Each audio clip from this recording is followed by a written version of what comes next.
Hey guys, welcome back to my channel. So for today's video, like what I consider my best moments of Kodak Black's new web series, or not new web series, but Kodak Black's web series called City of War. Now, it's crazy to me because it's like, I feel like I was in the dark about so much that goes on a day-to-day basis. And I feel like I was in the dark about just what people outside of my world really go through. And that's why I really like this series, because yeah, it's funny and it's entertaining, but at the end of the day, it's still shining light on things that people fail to think about on a day-to-day.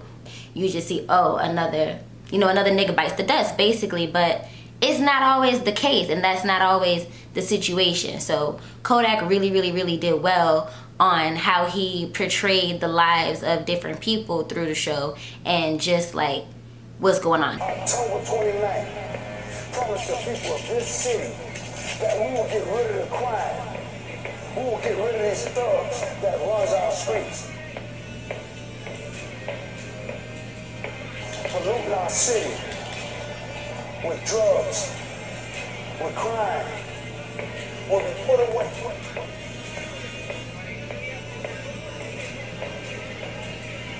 I have a message for every gang member in the city. You cannot run. You cannot hide. The law is coming forth. Okay, so let's pause right there. I was trying to think about how I wanted to touch on this show, because I really didn't want to just keep saying my city.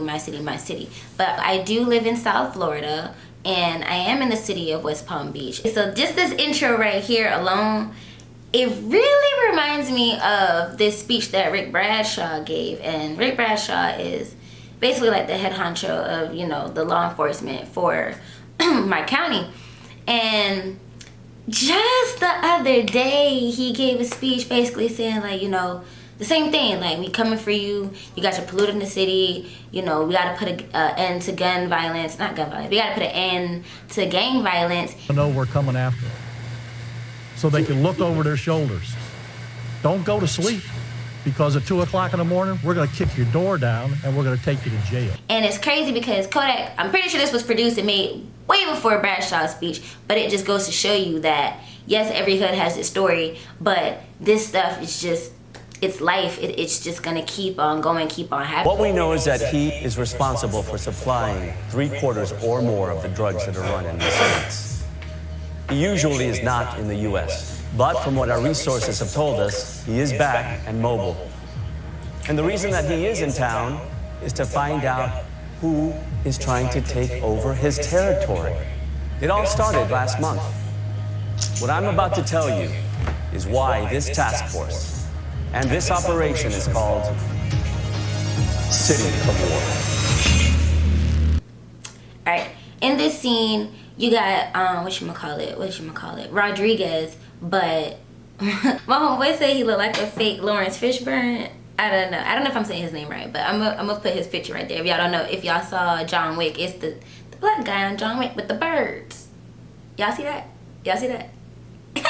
Anyway, it again just shows the seriousness, like, okay, clearly we're about to watch a show about some real, like, we're not watching a show about the little people on the corner. We're watching people about the head honchos. Like, this not the corner boys. These people the corner boys go to. So it's like, oh, okay. Let's see what we're working with. How dangerous are they? I don't know. These are the questions that I have, but I ask a lot of questions. Let's get to this.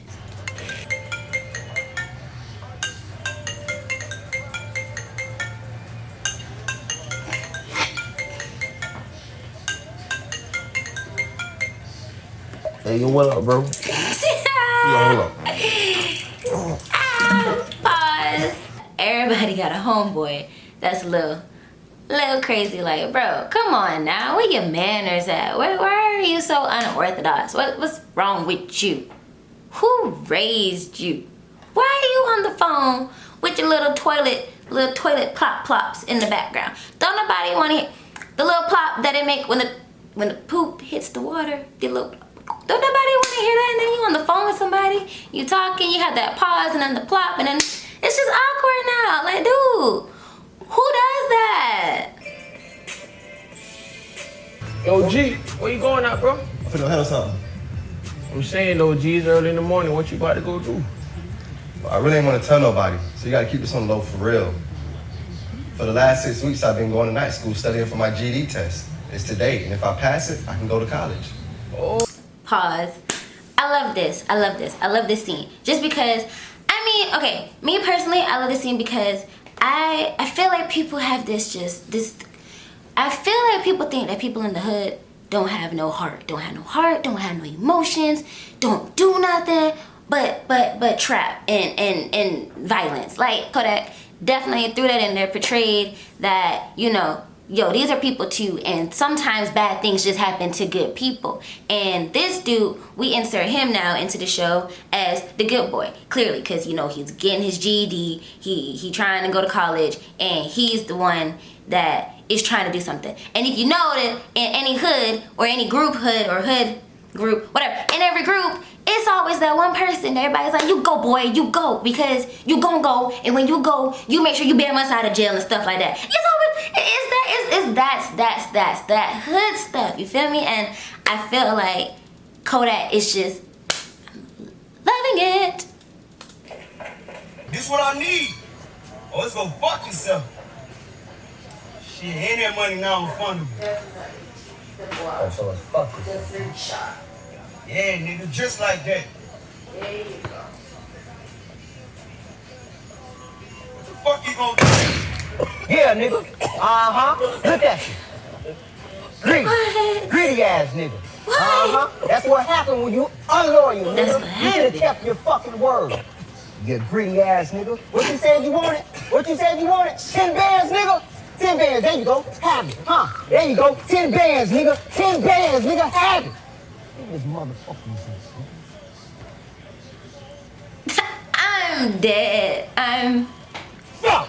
DC. Fuck up my day. What? Nigga, look at you, shit all over my fucking car. Now I gotta go bury your bitch ass. Now I gotta go bury your boy.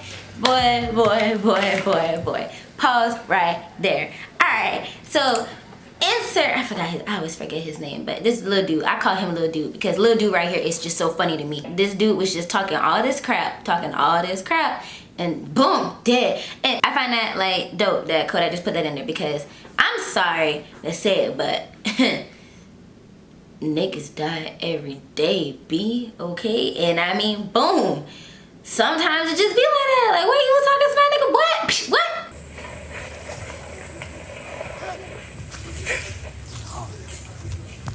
What did dude fit in that one bag?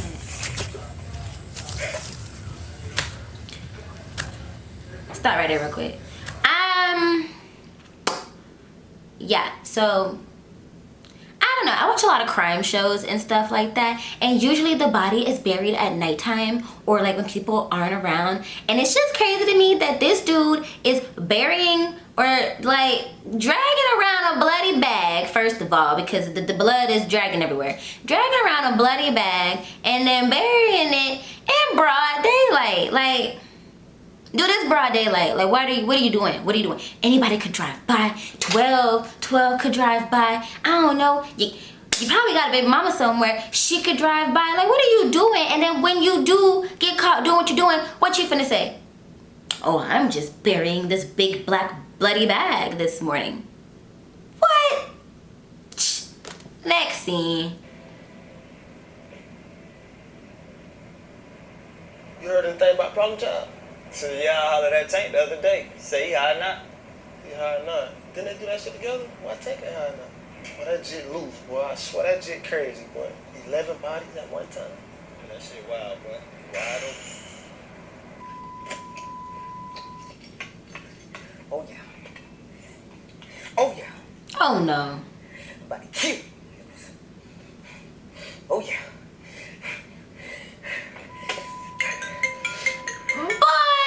Sit your boy. Who does that? This dude is like, oh yeah, oh yeah,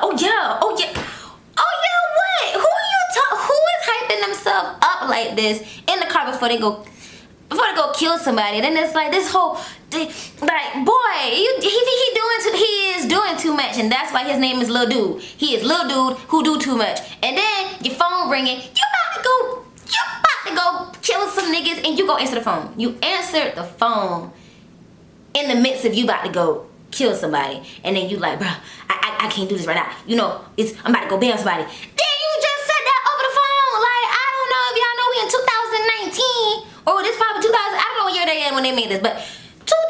Like, who's saying that over the phone? What? Damn, niggas.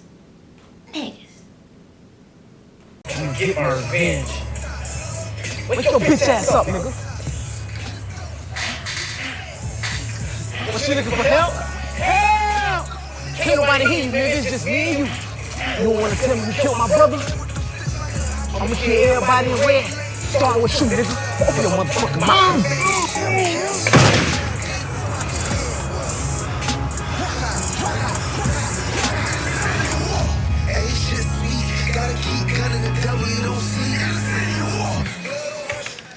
Alright, the episode ends with him getting revenge for his brother, or, you know, starting his journey to get revenge for his brother because he done killed somebody. Shots is now fired, and it's deep, and I just love, like, for a first episode, I most definitely tuned in to the next one.